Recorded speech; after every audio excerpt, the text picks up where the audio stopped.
Welcome back to city news. Corporate private విద్యా సంస్థల్లో అక్రమంగా పాఠ్య పుస్తకాలు యూనిఫామ్ల పేరుతో వేలకు వేలు విద్యార్థుల దగ్గర నుండి దోచుకుంటున్నారని ఏఎస్ఎఫ్ నాయకత్వం శాంతియుతంగా నిరసన వ్యక్తం చేస్తుంటే పోలీసులు దాడి చేసి కేసులు పెట్టడం చాలా దుర్మార్గమని ఏఎస్ఎఫ్ రాష్ట్ర కార్యవర్గ సభ్యులు పాసెం వెంకటేష్ విమర్శించారు. పాఠశాల fee, admission, donation, uniform, pocket money ఇటువంటివి రకరకాల ఫీజుల పేరుతో కోట్ల రూపాయలు దోపిడీ చేస్తూ విద్యను వ్యాపారంగా మారుస్తున్నటువంటి కార్పొరేట్ ప్రైవేట్ విద్యా సంస్థలపైన శాఖపరమైన చర్యలు తీసుకోకుండా విద్యాశాఖ అధికారులు చూసి చూడకుండా మొద్దు నిద్రలో ఉన్నారని వారు ఆవేదన వ్యక్తం చేశారు.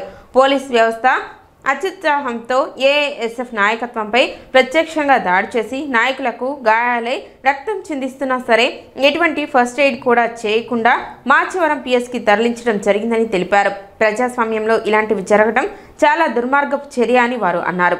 అఖిల భారత విద్యార్థి సమైక్య రాష్ట్ర వ్యాప్తంగా విద్యార్థుల సమస్యల మీద అలుపెరగని పోరాటాలు నిర్వహిస్తున్న నేపథ్యంలో మరి మా రాష్ట్ర అధ్యక్ష కార్యదర్శులు రాష్ట్ర వ్యాప్తంగా పర్యటిస్తూ ఏదైతే కార్పొరేట్ ప్రైవేట్ విద్యా సంస్థలు అవలంబిస్తున్న తీరు మీద మరి నిరసన కార్యక్రమాలు చేపడతా ఉన్నారు. మరి రాయలసీమ జిల్లాల్లో కానీ ఇటు కోస్తాంధ్ర జిల్లాల్లో కానీ విద్యా సంస్థలకు వెళ్ళి విద్యార్థులు ఎదుర్కొన్న సమస్యల మీద అధికారులతో మాట్లాడి అక్కడున్న యాజమాన్యాన్ని ప్రశ్నించడం జరుగుతూ ఉంది.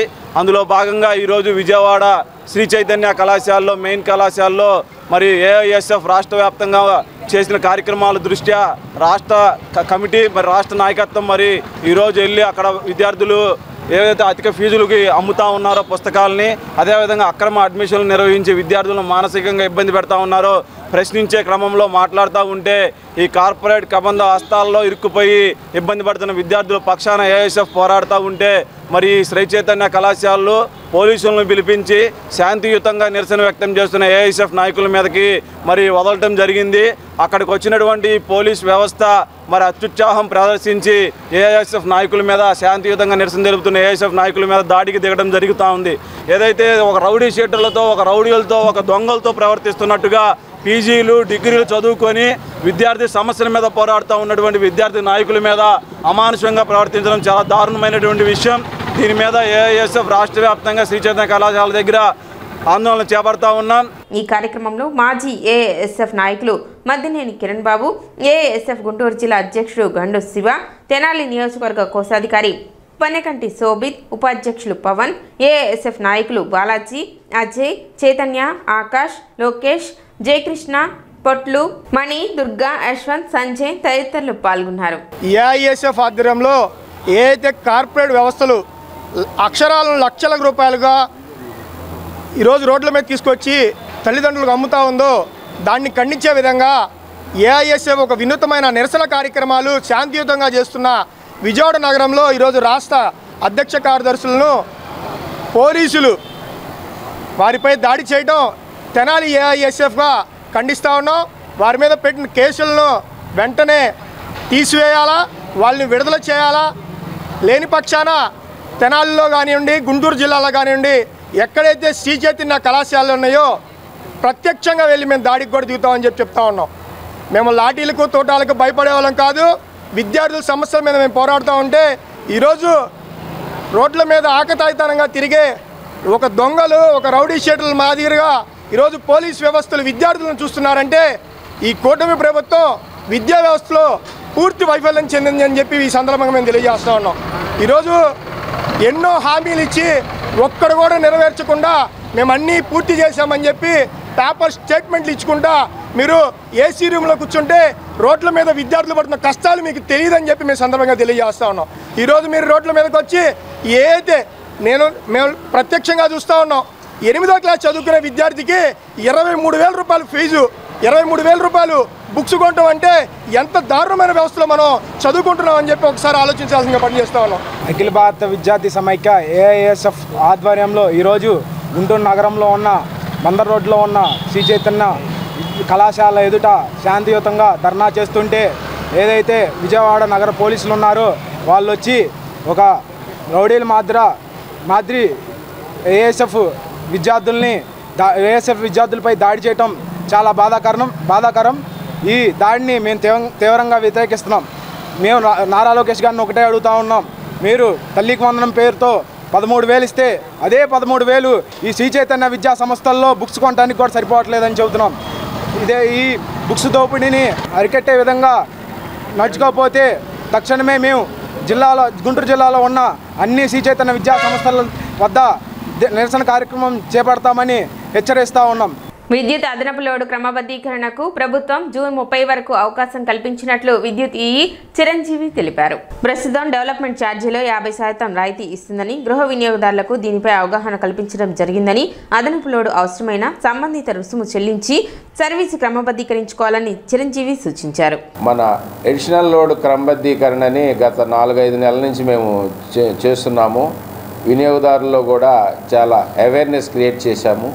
దానిలో ఏంటంటే ఆఫ్ రేట్కి కిలోవాట్ని రెగ్యులైజ్ చేయటం అన్నమాట. చాలామంది స్కీమ్ ఉపయోగించుకున్నారు. 30వ తారీఖు వరకు ఇంకా అవకాశం ఉంది కాబట్టి ఈ నెల ఎండింగ్ వరకు ఈ స్కీమ్ని మీరు సద్వినియోగం చేసుకుని మీ ఇళ్లలో కనుక ఇళ్ళకి మాత్రమే ఇది లోడ్ ఎడిషనల్ లోడ్ అంటే మీకు శాంక్షన్ అయిన బిల్లులో వచ్చే లోడ్ కంటే కనుక ఎక్కువ లోడ్ ఉంటే కనుక మీరు కట్టవలసిన అమౌంట్లో హాఫ్ అమౌంటే కట్టి రెగ్యులరైజ్ చేయించుకోవచ్చు. దీనిలో ఎలాంటి సందేహాలు సలహాలు కావాల్సి ఉన్నా కానీ మా విద్యుత్ కార్యాలయాల్లో కానీ మా సిబ్బందిని కానీ కాంటాక్ట్ అయితే వాళ్ళు మీకు పూర్తి వివరాలు ఇస్తారు. ఇది కూడా మీరు సద్వినియోగం చేసుకోవాల్సిందిగా కోరుతున్నాను. ట్రాక్ మరమ్మతుల నిమిత్తం తెనాలి మండలం అంగలుగుదురు కోపల్లె రోడ్డు రైల్వే గేటును ఈ నెల 18, 19 తేదీల్లో మూసివేస్తున్నట్లు రైల్వే అధికారులు తెలిపారు. ప్రత్యామ్నాయంగా అంగలుగుదురు గుడివాడ రైల్వే గేటు మార్గాన్ని రాకపోకలకు వినియోగించుకోవాలని కోరారు. ఈ రైల్వే ట్రాక్ అప్పుడప్పుడు రిపేర్ నిమిత్తము ఆ ట్రాక్ అక్కడ గేట్ క్లోజ్ చేసి ఆల్టర్నేటివ్ రూట్స్ చూసుకోమని రైల్వే వాళ్ళు చెప్తారు. ఆ విధంగా ఇవాళ చెప్పిన దాంట్లో ఎల్సీ నెంబర్ 288 అంటే ఇది తెనాలి సంగంజార్లమూడి మధ్య ఉంది. అది ఉదయం ఇవాళ 18వ తారీఖు ఉదయం 8 నుంచి 19వ తారీఖు సాయంత్రం 6 దాకా ఆ గేటు క్లోజ్ చేయబడి ఉంటుంది. అలాగే మనకి లెవెల్ క్రాసింగ్ నెంబర్ 289 అది తెనాలి ఎడ్లలింగయ్య కాలనీ, తెనాలి దుగ్గిరాల మధ్య ఉంటుంది. తెనాలి ఎడ్లలింగయ్య కాలనీ మధ్య అది 18వ తారీఖు రాత్రి 10 నుంచి 19వ తారీఖు ఉదయం 6 వరకు అంటే నైట్ అంతా ఆ గేటు క్లోజ్ చేయబడి ఉంటుంది. దాని తర్వాత మల్లెపాడు మనకి పెనపాడు మధ్య ఇంకో గేట్ ఉంది. అది కూడా 19వ తారీఖు రాత్రి 10 నుంచి 20వ తారీఖు ఉదయం 6 వరకు ఆ నైట్ 10 గంటలు ఆ గేట్ ఒకటి క్లోజ్ చేయబడుతుంది.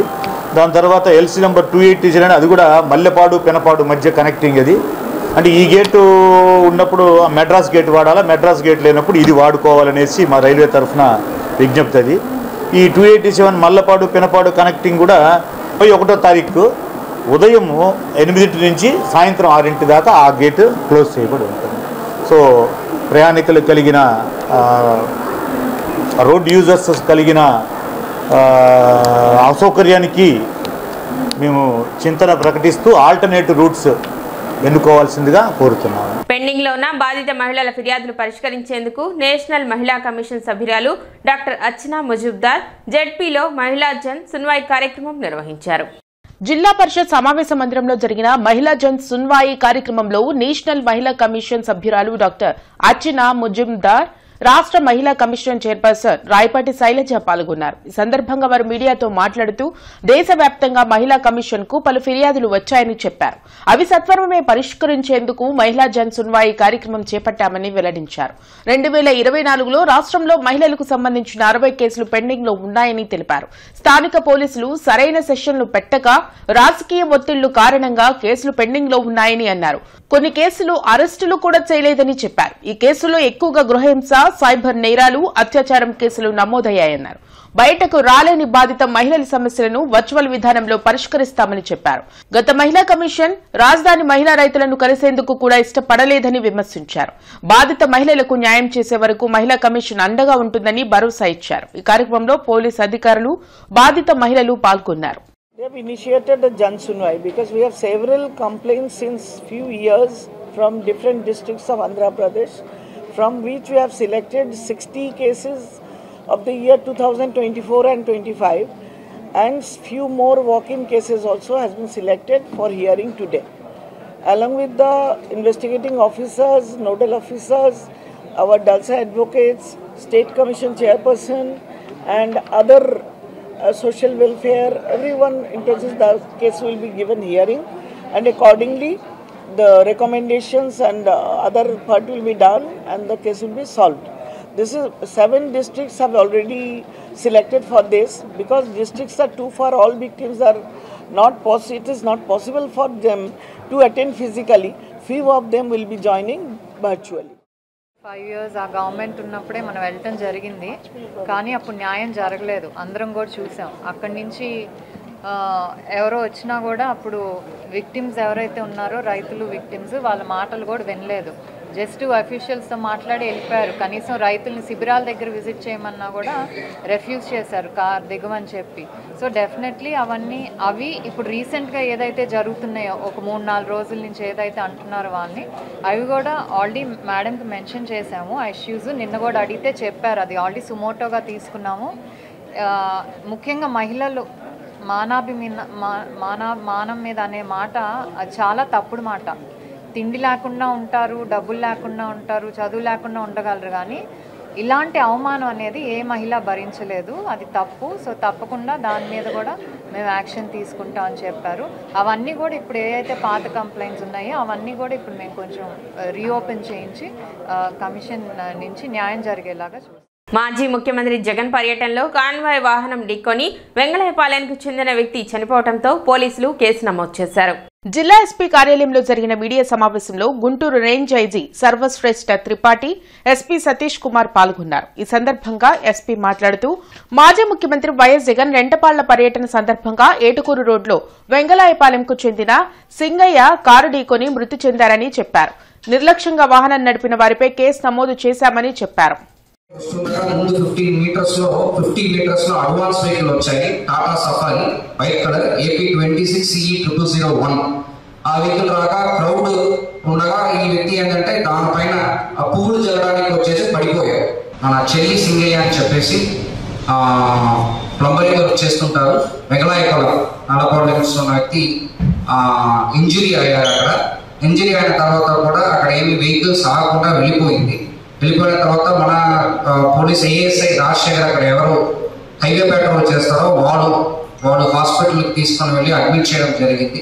అడ్మిట్ చేసిన అప్పుడే బ్రాడ్ డెడ్ అని చెప్పారు. సో ఇప్పుడు బేస్డ్ ఆన్ మెరిట్స్ మనం వాళ్ళ కంప్లైంట్ ఇచ్చింది బట్టి మనం కేసు కూడా రిజిస్టర్ చేస్తాము. దీంట్లో ఏంటంటే మనకి పర్మిషన్ ఇచ్చిన వరకు కాన్వాయ్ ప్లస్ 3 వెహికల్స్ అని చెప్పి పర్మిషన్ ఇవ్వడం జరిగింది. కాకపోయినా అన్కంట్రోలబుల్గా అనదర్ 30-35 వెహికల్స్ ఎక్స్ట్రా యాడ్ అవ్వడం, తర్వాత ఎండ్ రూట్ లో వస్తున్నప్పుడు ఈ వ్యక్తికి కూడా తగిలి చనిపోవడం అనేది చాలా దురదృష్టం అనేది. దీనిపైన మన కఠిన చర్యలు తీసుకుంటాం. సిటీ న్యూస్ ముగించే ముందు ముఖ్యాంశాలు మరోసారి.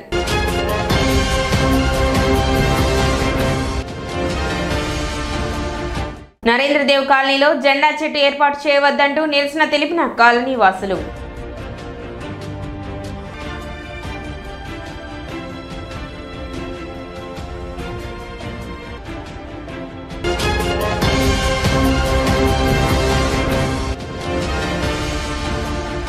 బస్ పాసుల మంజూరు విషయంలో నగదు డిమాండ్ చేస్తే అధికారులకు ఫిర్యాదు చేయండి. RTC depot manager Rajasekhar.